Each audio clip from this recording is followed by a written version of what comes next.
नमस्कार, प्रणाम।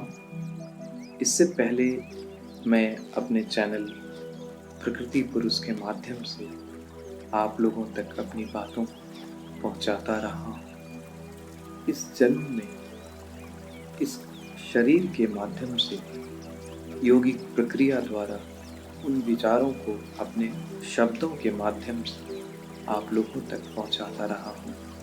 हालांकि भावों को, विचारों को शब्दों में अक्षर से अक्षर व्यक्त कर पाना एक असंभव सा कार्य है। कभी कभी शब्द स्वयं अवरोध बनकर खड़े हो जाते हैं। शुरू से ही यह बात मेरे भीतर रही कि कभी न कभी, किसी न किसी दिन आपके समक्ष प्रस्तुत होकर अपनी बात रख सकूं।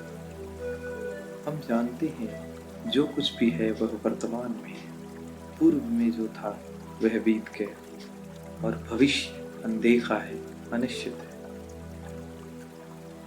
जो कुछ भी उपलब्ध है वह वर्तमान में है। पूर्व में यह शरीर कैसा था, इसके विचार और कर्म कैसे थे, यह किन किन बातों को किस किस ढंग से महसूस करता था और अपनी प्रतिक्रियाओं को व्यक्त करता था, यह महत्वपूर्ण नहीं। हम मनुष्य हैं, हम सभी में कुछ न कुछ कमियां हैं, परंतु उसका वर्तमान कैसा है यह इस बात को सुनिश्चित करता है कि उसका आने वाला भविष्य कैसा हो।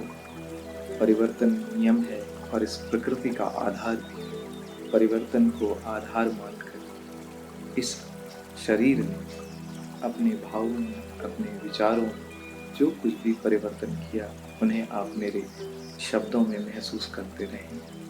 परंतु अब ऐसी अनुभूति होती है कि उन विचारों को, उन गूढ़ बातों को, जिन्हें अब से पहले समझ पाना असंभव सा प्रतीत होता था, उन्हें आप तक प्रत्यक्ष पहुंचा सकें। यही एकमात्र मनसा है, इच्छा, आग्रह, निवेदन, कुछ भी नहीं। वह बातें जो स्वयं से स्वयं का साक्षात्कार करने में सक्षम है, पुरुष प्रकृति के माध्यम से आपके भीतर जीवन के प्रति अन्वेषण की वह ज्योत जल जाए, यही एकमात्र मनसा है। और ऐसा नहीं है कि मैं ये बातें आपको कुछ सिखाने के लिए कह रहा हूँ। प्रकृति पुरुष के माध्यम से मैं आपसे कुछ सीखने का प्रयास भी कर रहा हूँ और आप तक कुछ पहुँचाने का प्रयास भी। इस पूरे क्रम में हम एक दूसरे से बहुत कुछ सीख सकते हैं।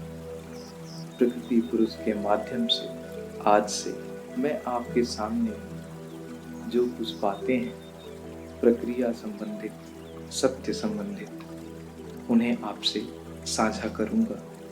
इससे प्राप्त होने वाले संदेश से जो भी बात आप तक पहुंच पाए उन्हें नीचे कमेंट सेक्शन में ज़रूर साझा करें, क्योंकि यह एक तरफा ज्ञान चर्चा नहीं।